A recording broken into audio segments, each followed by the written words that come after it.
ભરૂચ નગરપાલિકાના વિવિધ વોર્ડોમાં સ્થાનિકોના મૂળભૂત સુવિધાઓ નહીં મળતી હોવાના આક્ષેપો સાથે આમ આદમી પાર્ટીએ વિરોધ પ્રદર્શન યોજ્યું હતું। આગેવાનોએ કાર્યકરોએ પ્રમુખની કેબિનમાં બહાર બેસી વિરોધ નોંધાવ્યો હતો, જેમાં સ્થાનિકોના વિકાસના કામો નહીં થાય તો 10 દિવસમાં આંદોલનની ચીમકી પણ ઉચ્ચારી હતી।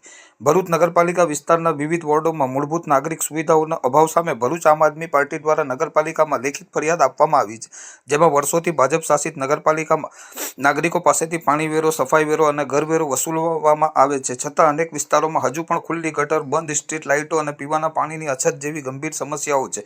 આ મામલે ભરૂચ જિલ્લા આમ આદમી પાર્ટીના પ્રમુખ પિયુષ પટેલની આગેવાનીમાં આગેવાનો અને કાર્યકરોએ ભરૂચ નગરપાલિકા કચેરી ખાતે પહોંચી પાલિકા પ્રમુખની કેબિનની બહાર બેસી ભારે સૂત્રોચ્ચાર કરી કચેરી ગજવી હતી। આ અંગે પિયુષ પટેલે જણાવ્યું હતું કે અગાઉ પણ અનેક વખત રજૂઆતો કરવામાં આવી છે, પરંતુ કોઈ કાયમી ઉકેલ આવ્યો નથી।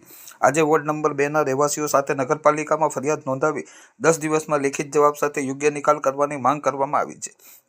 જો સમય મર્યાદામાં સમસ્યાઓનો ઉકેલ નહીં આવે તો નગરપાલિકા સામે ઉગ્ર આંદોલન, ધરણા પ્રદર્શન અને જરૂર પડશે તો તાળાબંધી કરવાની ચેતવણી આપવામાં આવી છે।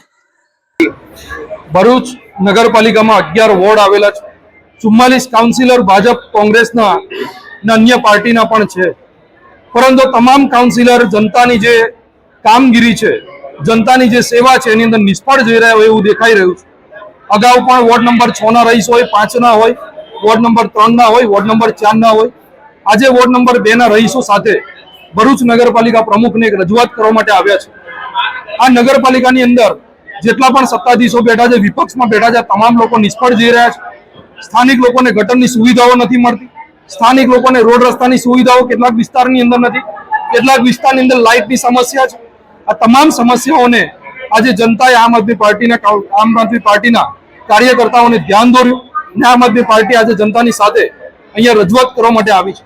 આ મીડિયાના માધ્યમથી નગરપાલિકા અને તંત્રને પણ કહેવા માંગીએ છીએ, આગામી 10 દિવસની અંદર તમામ વોર્ડની તાત્કાલિકના ધોરણે તપાસ કરાવે, ત્યાં આગળ વિઝિટ કરાવે, જે કંઈ પણ સમસ્યાઓ છે એ સમસ્યાઓનું નિરાકરણ પરમેનન્ટ આવે એના પ્રયત્ન કરવામાં આવે।